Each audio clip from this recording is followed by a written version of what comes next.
Donc, parlons un peu la veille de Kippour. La veille de Kippour, ça veut dire le jour le matin. Alors, nous faisons slichot encore. Ça va être le dernier slichot avant Kippour. Avant le Kippour. Hein? Avant le net. C'est ça, oui. Après le net, on fait Après, plus. Alors, on fait slichot.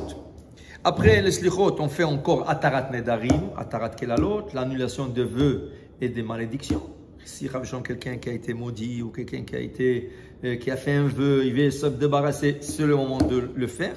Et là, la Torah nous donne une mitzvah très spéciale. La Torah te dit, vous allez jeûner le 9. Vous allez affliger vos âmes. La Gemara pose une question une seconde. Kippour, c'est le 10, c'est pas le 9.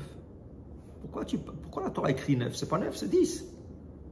Et là, tu veux me dire que parce que c'est le 9 au soir, mais le 9 au soir, c'est 10.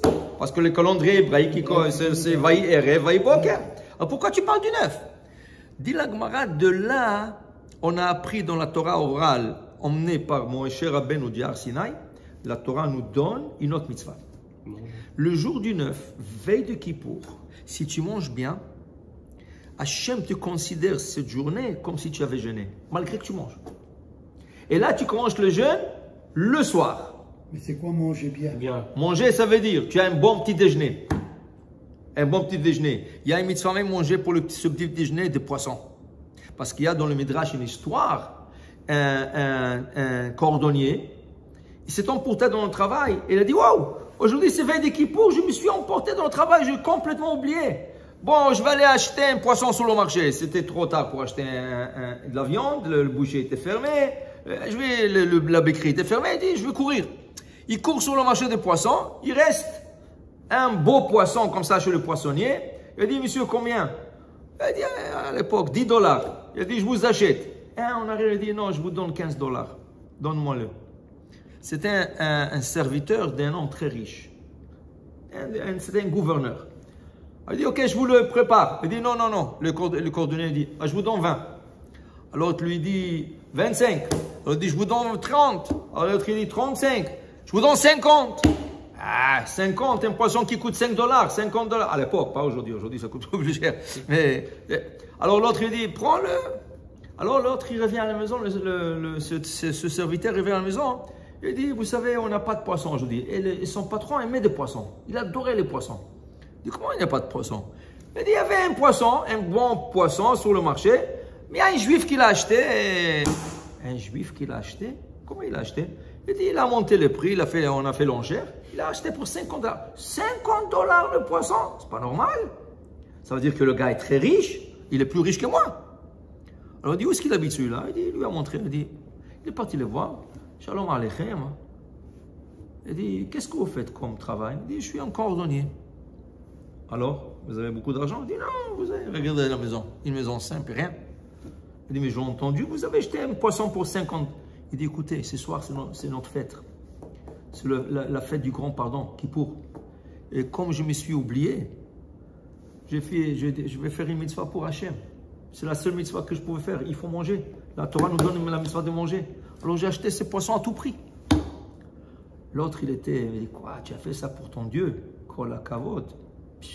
Tu as beaucoup de respect pour ton Dieu. Il a sorti $50 et il lui a donné. Il dit ça, tiens. Lama, de Kippour. Ok? De là, on apprend que veille de Kippour le matin, le petit déjeuner, si tu peux, achète un saumon fumé, un poisson, quelque chose. Tu veux la kerda ou un poisson salé, n'importe quoi. Ok? N'importe quoi, c'est bien de manger des poissons. Si tu n'aimes pas, tu n'aimes pas. Tu n'es pas obligé. Hein? Bagel au saumon. Bagel au saumon, mais sans cream cheese pour le séfarade. Voilà. Bon, ça c'est des mitzvahs. Alors, on mange bien. Le grand de Vilna, Rabbi Eliyahu de Vilna, pour faire cette mitzvah, qu'est-ce qu'il a fait? Toute la journée, tu ne peux pas manger toute la journée. Toute la journée, il suçait des bonbons. Il a dit, le sucette des bonbons, c'est comme si je mange toute la journée. Okay? Mais il mangeait aussi. Tu prends un fruit là, tu prends un petit, je sais pas, un petit café ici, tu prends un croissant ici. Ça grossit un peu, mais pas grave. Le lendemain, tu vas jeûner, tu vas tout perdre. Okay? C'est pas... Mais ça, c'est la mitzvah de veille de Kippour. Maintenant, continuons avec mitzvot. Ilchou, Michael, Chael, on va d'une mitzvah à l'autre. Mikveh. On doit l'ifne Hashem, titharu. Vous allez vous purifier. Alors, on se purifie en mikveh. Au temps de Beth Amikdash, on faisait le mikveh avec bracha même. Les hommes. Mais aujourd'hui, il n'y a pas de Beth Amikdash. Donc on ne fait pas de bracha, mais on va au mikveh. Si tu ne veux pas aller au mikveh, au moins, prends une douche, tu restes sous la douche 5 minutes, tu laisses l'eau couler sur toi, sans shampoing, sans savon, sans rien. Rien que laisse l'eau couler sur toi. En lacha, ça s'appelle Tisha Kavin, une mesure de 9 caves qui est équivaut pour un mikveh, pour un homme seulement, pas pour une femme. Tu as une piscine. Pour les hommes. Oui, j'avais parlé de cette halakha pendant Covid. Il y a une piscine. Saute dans la piscine. Pour un homme, une piscine. Pas pour une femme. Jamais de la vie. Pour un homme, une piscine, c'est comme un mikveh. Pourquoi c'est interdit aux femmes? Parce qu'il y a des lois comment remplir un mikveh. Le mikveh, quand on le remplit, il faut qu'il soit complètement sec. Donc on passe avec un chalumeau sur toute la surface du mikveh pour assurer qu'il n'y a même pas une humidité qui peut nous mouiller la main un peu. Okay? Alors la piscine c'est tellement grand, c'est impossible de le faire. Okay? Un mikveh c'est beaucoup plus petit, c'est beaucoup plus surveillable. Okay? Ça c'est insurveillable. Donc s'il y avait une goutte d'eau dans votre piscine, okay?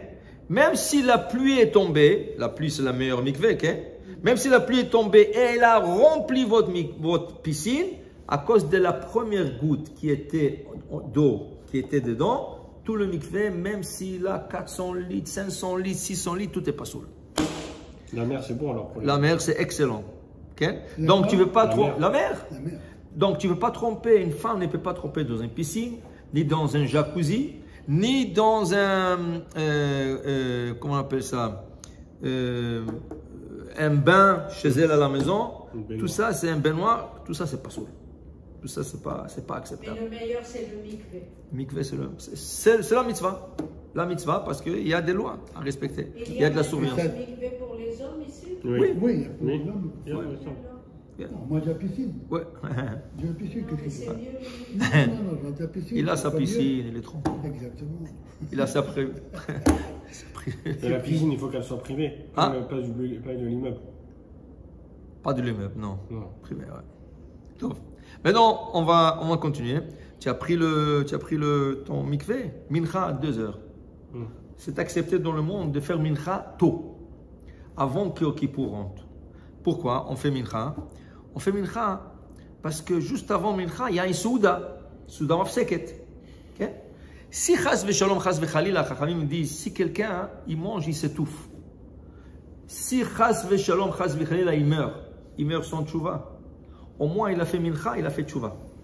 Dans le mincha, à la fin de la Hamida, il y a une grande supplication que nous disons, okay? De Kippour. Donc au moins, cette personne, il est parti avec tchouva. Okay?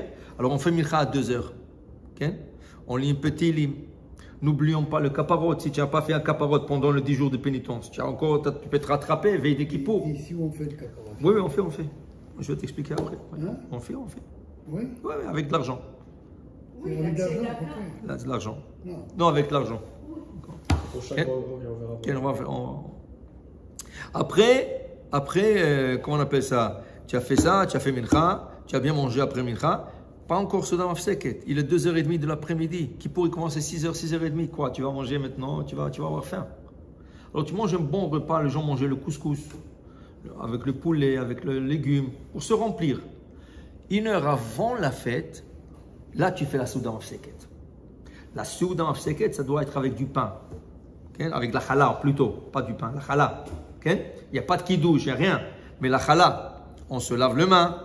Dit le Ben Ishraï, on le trempe d'un côté de la challah dans le sel, l'autre côté dans le miel ou dans le sucre, dit le Ben Ishraï. C'est mieux. Okay? Mais il y en a qui ont la coutume du miel, il y en a qui ont la coutume du sucre. Mais le sel est essentiel. Le sel est essentiel. Et là, tu manges bien des choses légères à digérer. La viande hachée, pas un steak. Tu vas avoir mal au ventre. Tout le kippour, tu vas avoir mal au ventre. Okay? Manger des choses, des haricots verts, très recommandés. C'est un fruit, c'est un légume léger. Okay? Il ne faut pas manger du fromage, dit le Shulchan Aruch. Pourquoi? Le fromage a soif. Ça donne du soif. Il ne faut pas manger trop de salé. Tu vas avoir soif, Kippour, tu ne vas pas boire. Quoi tu vas faire? Okay? Alors il faut faire attention, qu'est-ce qu'on mange? Pas trop épicé. Les épices, ça donne soif. Okay? Alors chacun, il se connaît. Mais Chacham, si tu es Chacham, et Naberosho, prévois. Il y a Kippour qui arrive, qu'est-ce? Ce Kippour, s'il tombe un vendredi soir, Oui, est-ce qu'avant, il n'y a pas, et on ne fait pas de... pas de Kiddush. Quand Kippour tombe un vendredi soir, que ça commence vendredi soir, il n'y a pas de Kiddush. Il n'y a pas de Kiddush. Parce qu'on mange avant la tombée de la nuit. C'est ça, c'est pour ça. Donc il n'y a pas de Il y a Kiddush. pas de Kiddush. Et quand Shabbat il rentre, on est déjà à jeun. Donc il n'y a pas de Kiddush. Quand ça tombe un vendredi soir, il n'y a pas de Kiddush. Maintenant. D'ailleurs qui tombe. Non, c'est tombé déjà, c'est tombé déjà. Le 10 Tevet, ça peut tomber en. Oui, le 10 Tevet, ça peut tomber un vendredi. On peut jeûner pendant Shabbat. Mais Kippour, n'importe quel jour que ça tombe, tu jeûnes. Tu jeûnes. Maintenant, une fois que tu as fait tout ça, il faut bien boire, il faut bien se déshydrater. Mais pas, il ne faut pas le faire 2 heures avant le jeûne. 2 heures avant le jeûne, ça ne donne rien. Comme ça rentre, ça sort. Tout de suite, Il faut, pendant 2 jours, 1 jour ou 2 jours avant Kippour, bien boire. Du thé. Et du thé, surtout du thé vert. Le thé vert, il enlève le soif. Alors, Le père, il prend le thé juste avant qu'il parle à la synagogue. La femme, Le- elle fait le thé la avant, pastèque. Toi aussi, tu le prenais maintenant, ça fait Je 2 prends, ans. que tu fais mais c'est vrai. ouais, la pastèque. Non, non, il court, il est pressé. C'est bon, oh, j'ai mis cours pour faire des mitzvot. Pourquoi le nidré? Ok. Bon, Moi, j'ai une habitude aussi, mais ça fait déjà au-delà de 50 ans, je reste debout tout le Yom Kippour. Oui, mais tu n'as pas le droit, Jackie. Tout Pourquoi le Yom Kippour, je reste Tu debout. n'as pas le droit. ah, il n'a pas le droit. Ok. Moi, je Écoute ta fais femme. Je viens de la parole. Bon, maintenant, une fois que tu as fait tout ça, tu arrives avant le coucher de soleil à la synagogue, parce qu'on veut commencer con l'hydré, tu prends ton talit et tu te vêtis avec bracha. Ça, on le fait avant de la tombée de la nuit. Si tu arrives en retard, tu te vêtis avec le talit. Pourquoi on se vêtit avec un talit? Parce que le talit est blanc, normalement, et ça ressemble à un ange.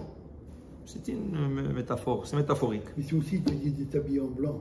Des habillés en blanc. Oui, il y en a qui s'habillent en blanc. Ouais, mais pas tout le monde, mais il y en a qui s'habillent en blanc. Mais le talit, c'est pour ça qu'il est blanc. Alors, tu peux Maintenant, le soulier, il ne faut pas oublier que le soulier, il ne faut pas qu'il soit de cuir. Les baskets, c'est pas bon alors. Non, il n'y a pas basket ou pantoufle. N'importe quel soulier, basket, parce qu'il y a des baskets qui ne sont pas en cuir. Ils sont en mèche. Oui. Ouais. Alors, ce n'est pas important, le type de soulier. Important, c'est la matière du soulier. Pas en cuir. Maintenant, s'il y a des petits, comment on appelle ça? Des petits traits, des lanières en cuir, c'est pas grave. C'est le soulier lui-même qu'il ne faut pas qu'il soit en cuir. Okay? Ou les espadrilles qui rentrent dans le soulier, okay? Qui ne sont pas en cuir. Parce qu'il y en a des souliers qui sont en toile, mais l'espadrille qui rentre dans le soulier est en cuir. Je crois, si je ne me trompe pas, c'est le Toms. T-O-M-S, ce type de truc. Oui, j'ai acheté des Toms. Okay. Je regarde. Il faut que tu regardes, c'est que l'espadrille ne soit pas en Moi, je cuir. voulais mettre les Jordan. Okay. Mais si ce n'est pas en cuir, Je pense qu'il n'y a que sur la lanière.